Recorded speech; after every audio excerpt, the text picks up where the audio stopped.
Buenas tardes, maestra y compañeros. Mi equipo está conformado por Abril Cabañas, Dani Ibarra y su servidora, Liceda Adriana. Y bueno, nosotros vamos a hablar de la terapia conductual. Antes de comenzar a hablar acerca de este proceso, nos gustaría comenzar con algunos autores que son relevantes para la terapia conductual. El primer autor del que se hablará será Skinner. Bueno, Skinner fue portavoz del conductismo y fue considerado como padre del enfoque conductual. De igual forma, defendió el conductismo radical que enfatiza en los efectos del ambiente en el comportamiento. Del mismo modo, fue un determinante al no creer que los seres humanos tuvieran libre elección. Asimismo, reconoció que los pensamientos y sentimientos existen, pero negó que estos son causa de nuestras acciones. Por otro lado, sostuvo que había prestado mucha atención a los estados internos de mente y los motivos, que no pueden cambiarse y observarse directamente. También se dice que mostraba un gran interés en el concepto de refuerzo, el cual llevó a cabo en su propia vida. Finalmente, se dice que la mayor parte del trabajo de Skinner era de naturaleza experimental, en el laboratorio, pero otros autores aplicaron sus ideas a la enseñanza, al manejo de los problemas humanos y a la planificación social. De igual forma, creía que la ciencia y la tecnología tenían promesa de un futuro mejor. También se hablará de Albert Bandura.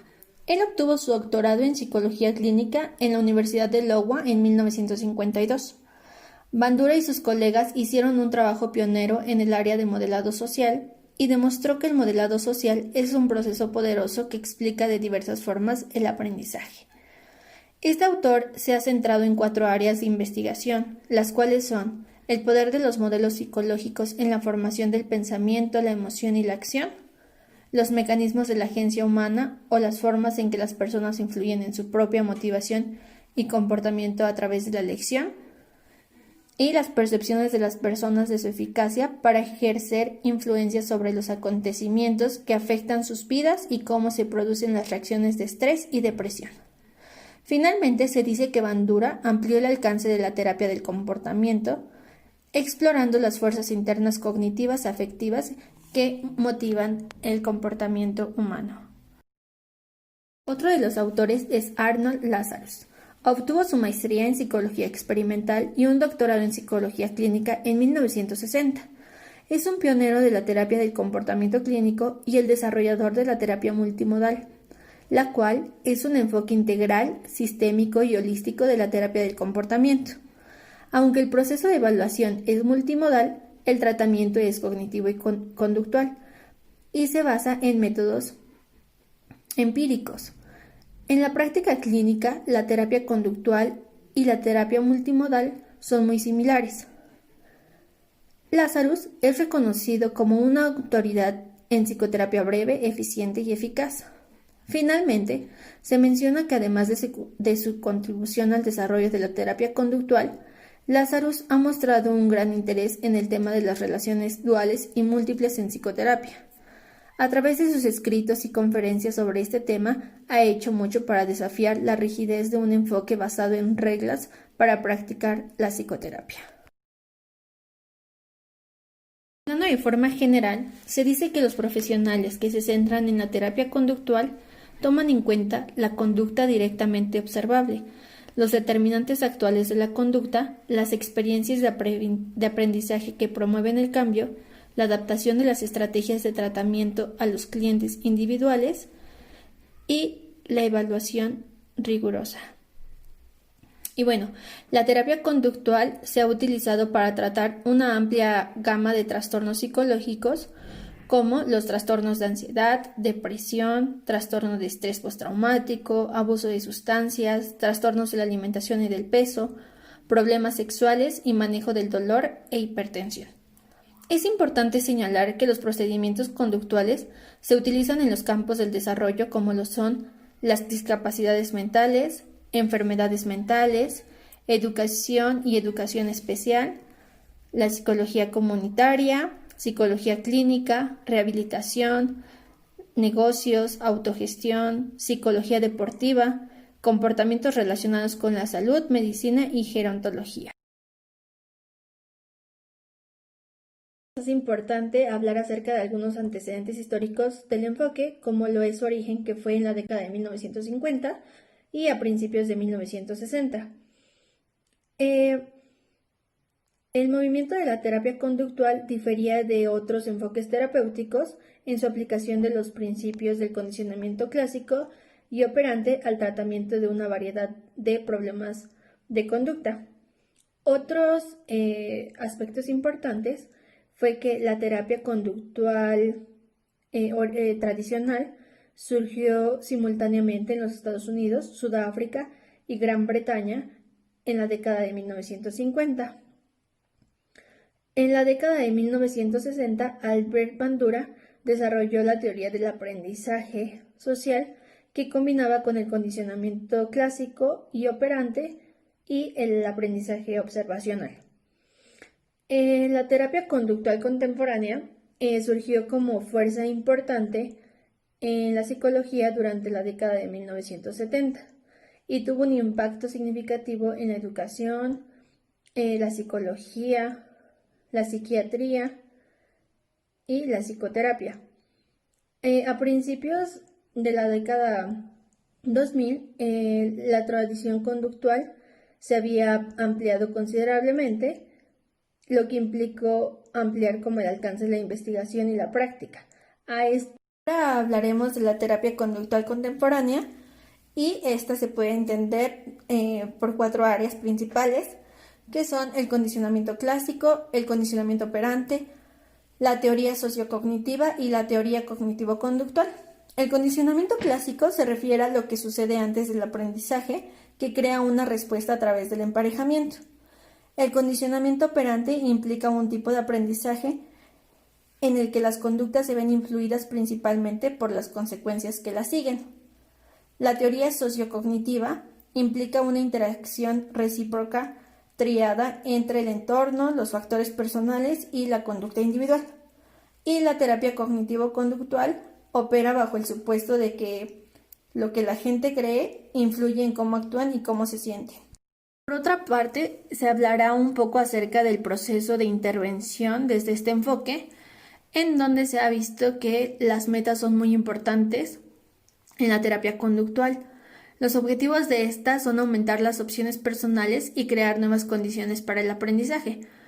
Como ya lo habíamos visto, la terapia conductual contemporánea enfatiza en el papel activo de los clientes en la decisión sobre su tratamiento. Hablando un poco acerca del rol del psicólogo desde este enfoque, se ha encontrado que llevan a cabo una evaluación funcional completa para identificar las condiciones de mantenimiento mediante la recopilación sistemática de información sobre los antecedentes situacionales, que sería la A, las dimensiones de la conducta problemática, la B, y las consecuencias de la conducta, que sería la C.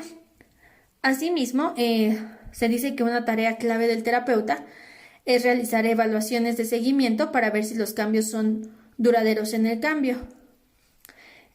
En este proceso, se dice que el cliente participa en un ensayo de comportamiento con retroalimentación hasta que las habilidades estén bien aprendidas y generalmente reciben asignaciones de tareas activas para completar en 3 sesiones de terapia. Los psicólogos del comportamiento enfatizan que los cambios que hacen los clientes en la terapia deben traducirse en su vida diaria. Finalmente, se hablará de la relación entre el terapeuta y el cliente desde este enfoque.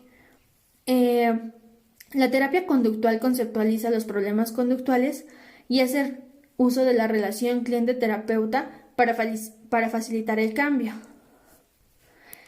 Cabe mencionar que la relación cliente-terapeuta es una base sobre la cual se construyen las estrategias terapéuticas para ayudar a los clientes a cambiar en la dirección que deseen. Tomando la terapia conductual moderna, se dice que ésta se basa en una visión científica del comportamiento humano que se adapta a un enfoque sistemático y estructurado.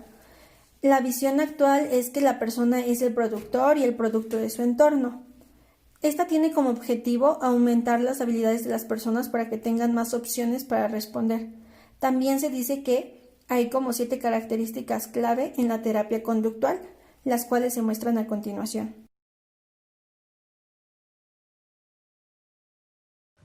Técnicas y procedimientos terapéuticos. Una de las grandes fortalezas de las áreas conductuales son justamente sus técnicas y procedimientos terapéuticos, ya que han sido probadas a través de distintos medios. Los resultados comenzaron a ser claros gracias a tres factores principales. El primero es la constante retroalimentación de los clientes. El segundo es que las técnicas están respaldadas empíricamente y sus prácticas están basadas en la evidencia. Y la tercera es que la investigación de su eficacia se ha probado en distintas poblaciones con distintos trastornos. Las técnicas del área conductual son muy adaptables, no se limitan en cuanto a su origen teórico e incluso pueden ser utilizadas en otras áreas de la psicología.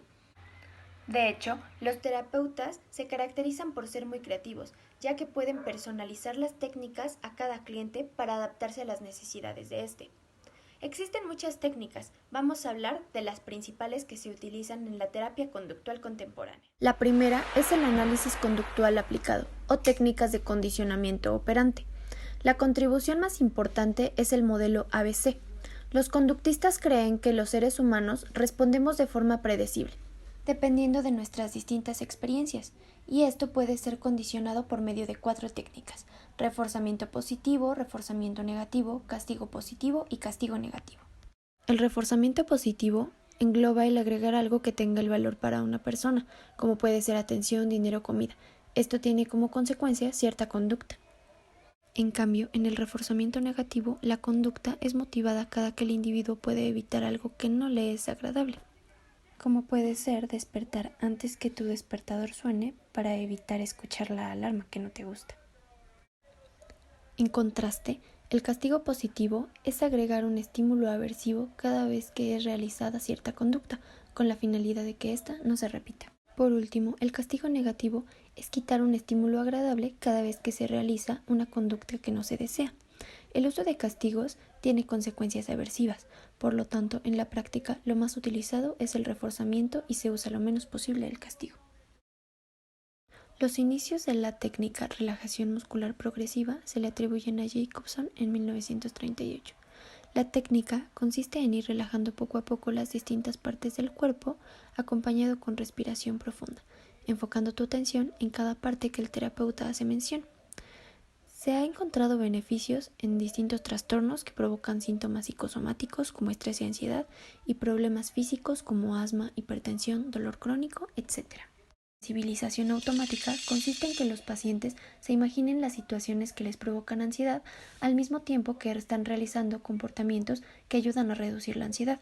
El tratamiento se desarrolla en 3 pasos: relajación, desarrollar una jerarquía de ansiedad graduada y 3, desensibilización automática, que consiste en mostrar dichos estresores mientras está en relajación total. Esta técnica ha sido de las más comprobadas en cuanto a eficacia y muy utilizada en trastornos como fobias específicas, sonambulismo, ira, insomnio, mareos, etc. Exposiciones en vivo e inundaciones son estrategias diseñadas para hacer frente principalmente a miedos y emociones negativas. Las exposiciones en vivo implican que el cliente se exponga a situaciones que le provocan ansiedad, en orden de menor a mayor ansiedad. En cambio, en las inundaciones se invita a que la persona se mantenga en la situación durante un periodo prolongado de tiempo sin participar en alguna actividad que favorezca reducir la ansiedad que está provocando la exposición en vivo. La desensibilización y reprocesamiento por movimientos oculares implica 3 pasos, que son evaluación y preparación, inundación imaginal y reestructuración cognitiva en el tratamiento de personas con recuerdos traumáticos. El proceso consta de utilizar el uso de movimientos oculares rápidos y rítmicos al momento de aplicar otra estimulación bilateral. Este procedimiento ha demostrado efectividad igual e incluso superior en distintos tipos de traumas. Sin embargo, debe ser utilizada muy cuidadosamente, al igual que las exposiciones en vivo, ya que es una técnica muy delicada. En la técnica de entrenamiento de habilidades sociales se procura que las personas desarrollen más habilidades sociales y adquirir competencias interpersonales. Segrin, en 2008, identificó elementos clave para la formación de habilidades sociales, como evaluación, instrucción directa, coaching, modelado, juegos de roles y asignación de tareas.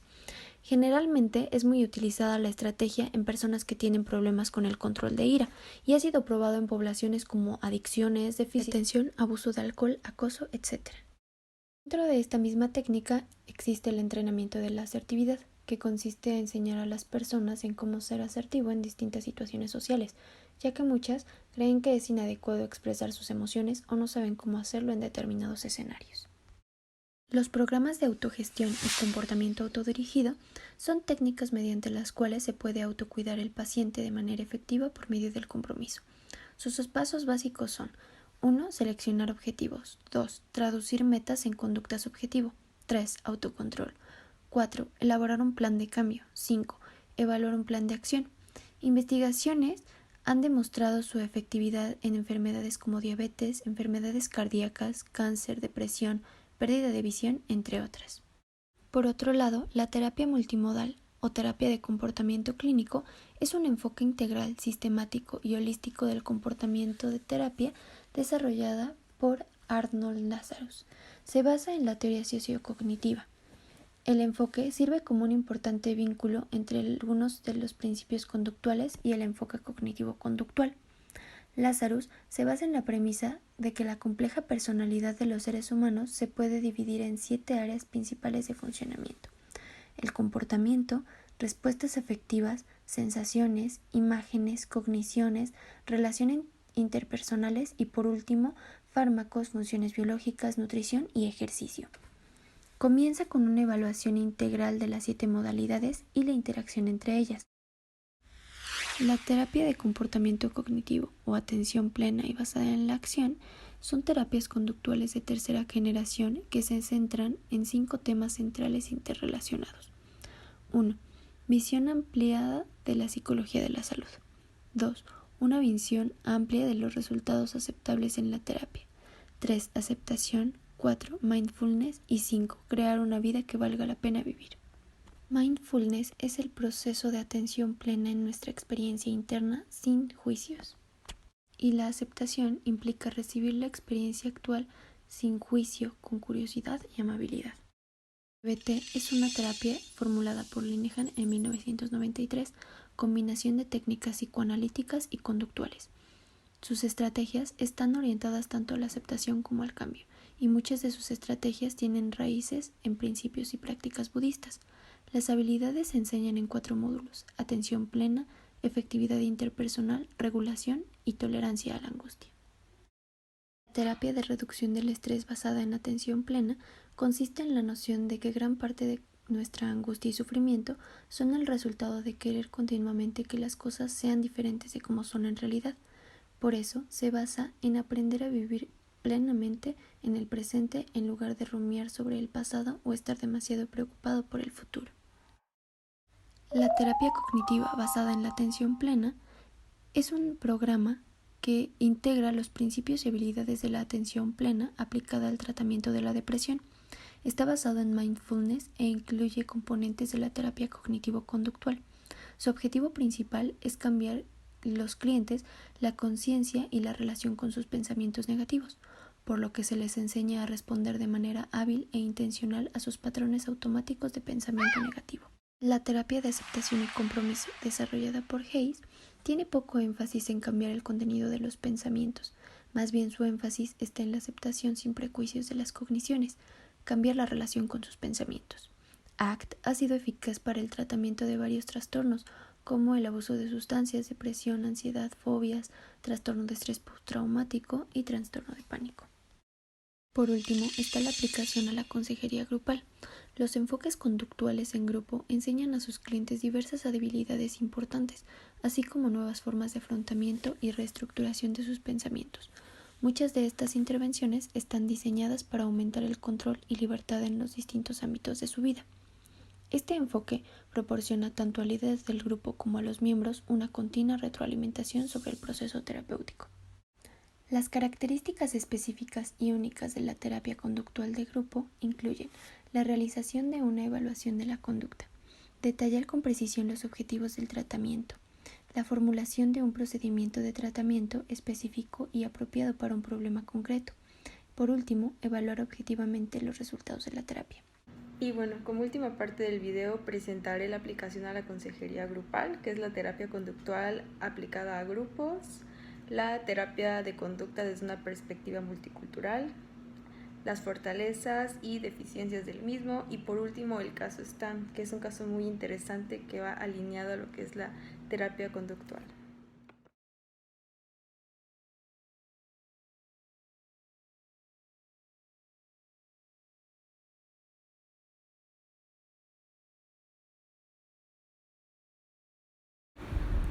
Aplicación a la consejería grupal. Aquí los profesionales de la conducta hacen uso de un modelo de terapia psicoeducativa breve, activa, directiva, estructurada y colaborativa, que se basa en la validación empírica de sus conceptos y técnicas. El líder sigue los progresos de los miembros del grupo mediante la recopilación continua de datos antes, durante y después de todas las intervenciones. Este enfoque proporciona tanto al líder del grupo como a los miembros una continua retroalimentación sobre el progreso terapéutico. La terapia de grupo conductual tiene algunas características únicas que la diferencian de la mayoría de los otros enfoques de grupo. Una característica distintiva de los practicantes de la conducta es su adhesión sistemática a la especificación y la medición. Las características específicas y únicas de la terapia conductual de grupo incluyen: 1. La realización de una evaluación de la conducta. 2. Detallan con precisión los objetivos de tratamiento en colaboración. 3. La formulación de un procedimiento de tratamiento específico apropiado para un problema concreto. Y 4. Evalúa objetivamente los resultados de la terapia. Los terapeutas del comportamiento tienden a utilizar intervenciones de corta duración y limitadas en el tiempo. Todo esto con el fin de lograr una eficacia y eficiencia resolviendo problemas y asimismo poder ayudar a los miembros del grupo a desarrollar nuevas habilidades. Los líderes de grupo modelan la participación activa y la colaboración mediante su implicación con los miembros en la creación de una agenda, por ejemplo, el diseño de tareas y la enseñanza de habilidades y nuevos comportamientos. Los líderes observan y evalúan cuidadosamente el comportamiento para determinar lo que se relaciona con ciertos problemas y las condiciones que facilitan el cambio. Los miembros de los grupos de comportamiento identifican las habilidades específicas que les faltan o que les gustaría mejorar. La terapia de conducta desde una perspectiva multicultural. Esta se divide en dos partes y me gustaría comenzar con las fortalezas desde la perspectiva de la diversidad. La terapia conductual tiene algunas claras ventajas sobre muchas otras teorías en el asesoramiento de clientes culturalmente diversos. Debido a que sus antecedentes culturales y étnicos, algunos clientes tienen valores que son contrarios a la libre expresión de los sentimientos y a compartir las preocupaciones personales. Se enfatiza el cambio de las conductas específicas y desarrollan habilidades para resolver problemas. La atención prestada a la transferencia del aprendizaje y los principios y estrategias para mantener el nuevo comportamiento en la vida diaria son cruciales. La terapia de conducta se basa en un análisis experimental de la conducta en el propio entorno social del cliente y presta especial atención a una serie de condiciones específicas, la cual es la concepción cultural del cliente de los comportamientos problemáticos, estableciendo objetivos terapéuticos específicos, arreglando las condiciones para aumentar las expectativas del cliente de resultados terapéuticos exitosos y el empleo de agentes e influencia social apropiados. Asimismo, dentro de las fortalezas, se hace hincapié en una evaluación completa de la vida de la persona para poder determinar no solo las condiciones que dan lugar a los problemas del cliente, sino también al comportamiento objetivo que es susceptible de cambiar y si tal cambio es probable que se lleve a una mejora significativa en la situación de vida total del cliente. En el diseño de un programa de cambio para clientes de diversos orígenes, donde se tenga que hacer efectivo el problema, esta evaluación incluye el contexto cultural en el que el problema de conducta y las consecuencias tanto para el cliente como para su entorno sociocultural, asimismo los recursos del medio ambiente que pueden promover el cambio y la del impacto que el cambio puede tener en otros en el entorno social del cliente. Por otra parte están las deficiencias desde la perspectiva de la diversidad, donde según Spiegler y Cluburn, un desafío futuro para los terapeutas del comportamiento es desarrollar recomendaciones empíricas sobre cómo la terapia del comportamiento puede servir de manera óptima a clientes culturalmente diversos. Aunque la terapia de conducta es sensible a las diferencias entre los clientes en un sentido amplio, los terapeutas de conducta necesitan ser más sensibles a los problemas específicos relacionados con todas las formas de diversidad, ya que la raza, el género, la etnia y la orientación sexual son variables críticas que influyen en el proceso y el resultado de la terapia. Es esencial que los terapeutas del comportamiento pongan atención cuidadosa a estos factores y abordar las cuestiones de justicia social a medida de que se plantea la terapia del cliente. Asimismo, es esencial que los terapeutas lleven a cabo una evaluación exhaustiva de las dimensiones interpersonales y culturales del problema. Aquí es importante, pues se debe ayudar a los clientes a evaluar las posibles consecuencias de algunas de sus habilidades sociales recién adquiridas, pues una vez que se determinen los objetivos y se inicie la terapia, los clientes deben tener la oportunidad de hablar de los problemas que encuentran mientras traen nuevas habilidades y comportamientos a su casa y a su trabajo.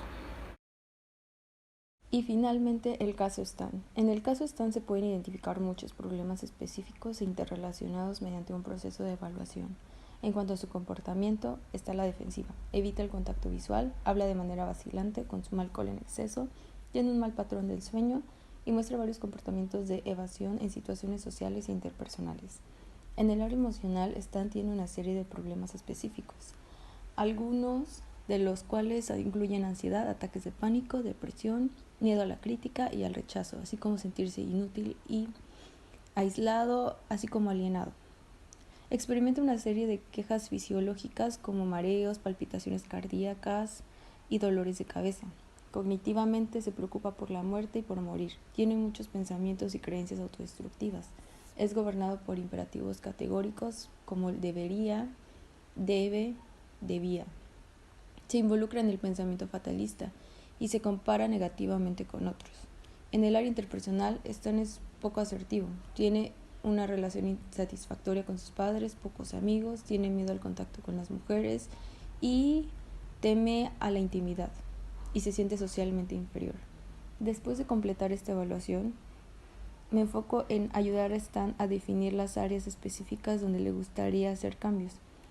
Antes de desarrollar un plan de tratamiento, se ayuda a Stan a entender los propósitos de su comportamiento. Luego se enseña a Stan cómo las sesiones de terapia pueden ayudarlo a alcanzar sus metas. Al principio del tratamiento, se ayuda a Stan a traducir algunos de los objetivos generales y concretos y medibles. Cuando Stan dice, quiero sentirme mejor conmigo mismo, se le ayuda a definir objetivos más específicos. Cuando dice, quiero deshacerme de mi complejo de inferioridad, responde, ¿qué quiere decir exactamente con eso? ¿Cuáles son algunas situaciones que te llevan a sentirte así? ¿Qué es lo que realmente haces que te lleva a sentirte inferior? Los objetivos concretos de Stan incluyen su deseo de funcionar sin drogas o alcohol. Se sugiere que lleve un registro de cuándo bebe y qué eventos lo llevan a beber. La esperanza es que Stan establezca objetivos basados en marcadores positivos, no en objetivos negativos. En lugar de centrarse en lo que Stan quiere eliminar, uno se centra más en lo que está interesado y lo que le gustaría adquirir y desarrollar. Stan indica que no quiere sentirse arrepentido por su existencia. Se introduce el entrenamiento de habilidades de comportamiento, ya que tiene problemas para hablar con su jefe y compañeros del trabajo. Asimismo, se demuestran habilidades específicas que puede usar para acercarse a ellos más directamente y con confianza. Este procedimiento incluye el modelaje, el juego de roles y el ensayo del papel de jefe.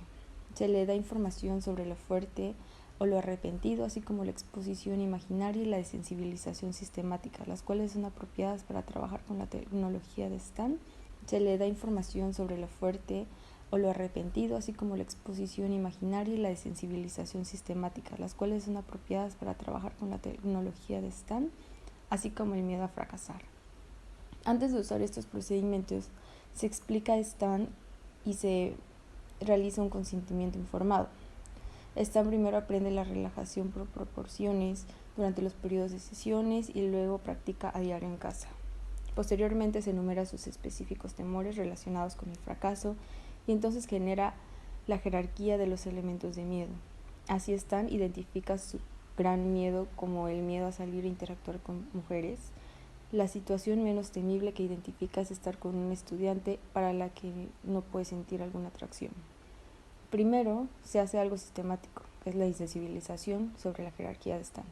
Stan comienza la exposición repetida y sistemática a artículos que le parecen aterrador, empezando por el fondo de la jerarquía del miedo.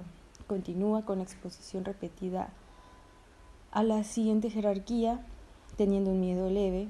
Parte del proceso implica ejercicios de exposición para la práctica en diversas situaciones fuera de la oficina de terapia. El objetivo de la terapia en sí es ayudar a Stan a modificar el comportamiento que resulta en sus sentimientos de culpa y ansiedad. Al aprender a sobrellevar la situación de manera más apropiada, estos comportamientos se irá eliminando la ansiedad irrealista, la culpa y adquirirá respuestas más adaptables, ya que los síntomas que presenta es la insensibilización sobre la jerarquía de Stan.